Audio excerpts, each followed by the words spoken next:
അവിടെയൊക്കെ ഉദ്ഘാടനം ചെയ്യാൻ എന്നെ തന്നെ വിളിക്കട്ടെ എന്ന് ഞാൻ ആഗ്രഹിക്കുന്നു. നമ്മുടെ കായംകുളത്ത് എന്റെ കയ്യിലുള്ള ഈ ഒരു ഐറ്റം വാങ്ങിത്തരും എന്നുറപ്പുള്ള എല്ലാ ഫ്രണ്ട്സിനും ഈ വീഡിയോ ഇപ്പോൾ തന്നെ ഷെയർ ചെയ്തോളൂ കേട്ടോ. ട്രെയിനിലും KSRTCയിലും ഒക്കെ ട്രാവൽ ചെയ്യുന്നവരുടെ ലൈഫ് സേവിംഗ് ബ്രാൻഡ് ആയിട്ടുള്ള റെയിൽ റോൾസ് ഇതാ നമ്മുടെ കായംകുളത്തും എത്തിയിരിക്കുകയാണ്. നമ്മുടെ പ്രിയപ്പെട്ട നടൻ സെലിംകുമാറിന്റെ മകൻ ചന്തു ആണ് കേട്ടോ റെയിൽ റോൾസിന്റെ ഏറ്റവും പുതിയ ഔട്ട്ലെറ്റ് കായംകുളത്ത് ഉദ്ഘാടനം ചെയ്തിട്ടുണ്ടായിരുന്നത്. ഇവിടെയാണെങ്കിലോ നല്ല കിടലൻ റാപ്സും ലോഡഡ് ഫ്രൈസും എല്ലാം കിട്ടും. എന്റെ കയ്യിലുള്ളതാണ് ഇവർ പുതുതായി ഇൻട്രൊഡ്യൂസ് ചെയ്ത 149 രൂപയുടെ ജംബോ റാപ്സ്. അത്യാവശ്യം നല്ല ഫില്ലിങ്സ് ഉണ്ട് കേട്ടോ. അതുകൊണ്ട് തന്നെ ഒരെണ്ണം കഴിച്ചാൽ മതി നമ്മുടെ വയറ് നിറയും. സോ നമ്മൾ നൽകുന്ന പൈസയ്ക്ക് 100% വർത്തിയാണിത്. പിന്നെ 49 രൂപ മുതൽ ഇവിടെ റാപ്പ് സ്റ്റാർട്ട് ചെയ്യുന്നുണ്ട് കേട്ടോ.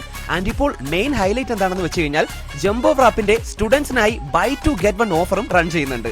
അതിനായി സ്റ്റുഡൻസിന്റെ ID കാർഡുമായിട്ട് ഇവരുടെ ഔട്ട്ലെറ്റ് വിസിറ്റ് ചെയ്താൽ മതി. പിന്നെ നിങ്ങൾക്ക് ഇവിടുന്ന് 3 രീതിയിൽ ഇവരുടെ ഫുഡ് ഓർഡർ ചെയ്യാം. ഒന്ന് റെയിൽ റോൾസിന്റെ വെബ്സൈറ്റ് വഴി, അല്ലെങ്കിൽ താഴെ കാണുന്ന വാട്സ്ആപ്പ് നമ്പർ വഴി പ്രീ ബുക്ക് ചെയ്യാം. അതുമല്ലെങ്കിൽ ഇവരുടെ ഔട്ട്ലെറ്റിൽ നിന്നും ഡയറക്റ്റ്. ട്രെയിനിൽ യാത്ര ചെയ്യുന്നവരാണെങ്കിലേ റെയിൽ റോൾസിന്റെ വെബ്സൈറ്റിലൂടെ ഓർഡർ ചെയ്ത് കഴിഞ്ഞാൽ നിങ്ങൾ ഓർഡർ ചെയ്യുന്ന ഫുഡ് നിങ്ങളുടെ പ്ലാറ്റ്ഫോമിൽ നിങ്ങൾക്ക് കിട്ടും. സോ റെയിൽ റോൾസിന്റെ ഏറ്റവും പുതിയ ലൊക്കേഷൻ വരുന്നത് നമ്മുടെ കായംകുളം റെയിൽവേ സ്റ്റേഷന്റെ തൊട്ടടുത്ത്.